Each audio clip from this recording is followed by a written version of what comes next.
People may underestimate the impact of the dossier. It appears to have been used to launch the Trump investigation, then used apparently to spy on Trump associates through a FISA wiretap. Are you increasingly convinced by the evidence you've seen, or the lack thereof, that this dossier was completely fabricated? Oh, well, look, I think that Andrew McCabe, the public reports of his testimony before the Congress, it was a closed session. He could not point to anything that had been verified by the FBI, but for the fact that one guy, Carter Page, traveled to Russia. That's not that big of a deal. And I think you're going to see this dossier, when all is said and done, it was basically a pile of garbage compiled by the president's political opponents. And here's the thing I think that's really concerning. Nunes's letter, I think, lays it out very well.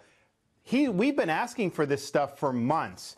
And if the answers to these questions were, of course, the FBI didn't rely on the dossier, they knew that they didn't pay Steele, they didn't use it to get survey, you could have answered those questions in 5 minutes. Right. They fight, they fight, they fight. So to me, I think that the answers to those questions are not going to be comfortable for people both in the Bureau and in the Justice Department. When you look at guys like Bruce Ohr, who was one of the right-hand men for Sally Yates in the Obama Justice Department, meeting with Christopher Steele during the election when all this was coming about. This thing just stinks to high heaven. You referred to the Nunes letter, as Kevin Corke did. I've got a copy of it in front of me.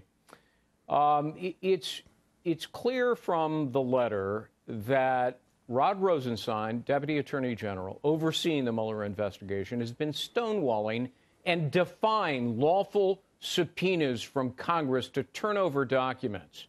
At some point in time, do you think that these folks need to be held in contempt of Congress, refer it to a federal judge for prosecution if necessary?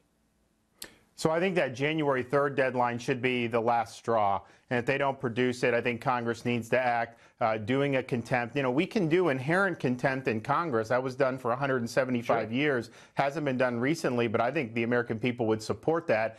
So absolutely, we need to get the answers to those questions. And look, I think there have been enough deadlines, and I think you have to act. We also we have an appropriations bill coming up the third week of January.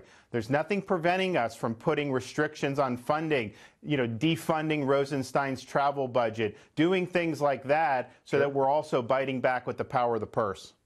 You're a Harvard-trained lawyer. You were a prosecutor. You know that when people stonewall a lawful subpoena, they're covering up, aren't they? They're hiding wrongdoing in most cases. I think that that's correct. But here's the thing, though, and this is really a test of Congress. People can get away with stonewalling Congress now because Congress doesn't exert itself.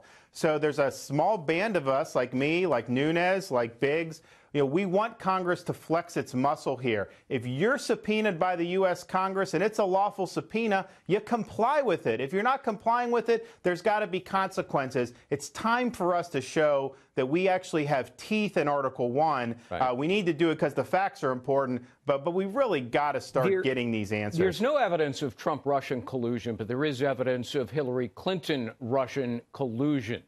Under the Federal Election Campaign Act, it is a violation of the law for a campaign to pay money to a foreign national to obtain information during the course of a political campaign. Isn't that what happened here? And why isn't a criminal investigation being undertaken of Hillary Clinton's campaign, the DNC, for paying off foreign nationals for the dossier and, if appropriate, criminal prosecutions?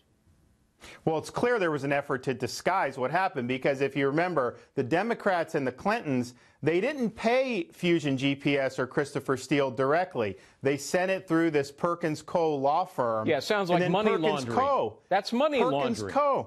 And you're not allowed to do that in campaigns. So they were the ones that paid Fusion GPS. So if you were just reading Hillary's campaign finance reports, you would have no idea that they paid for a dossier, that any money went to Christopher Steele or any of these other Russian people. So in other words, they filed false financial reports in doing that, didn't they? I think that they were definitely false reports. And the question is, why would you do that? I mean, it's dumb to do that if there's no reason. And I think the reason is that they were trying to camouflage the fact that this money was going to Steele and that Steele was having to pay some of these Russians in order to generate some of these fake allegations against Donald Trump.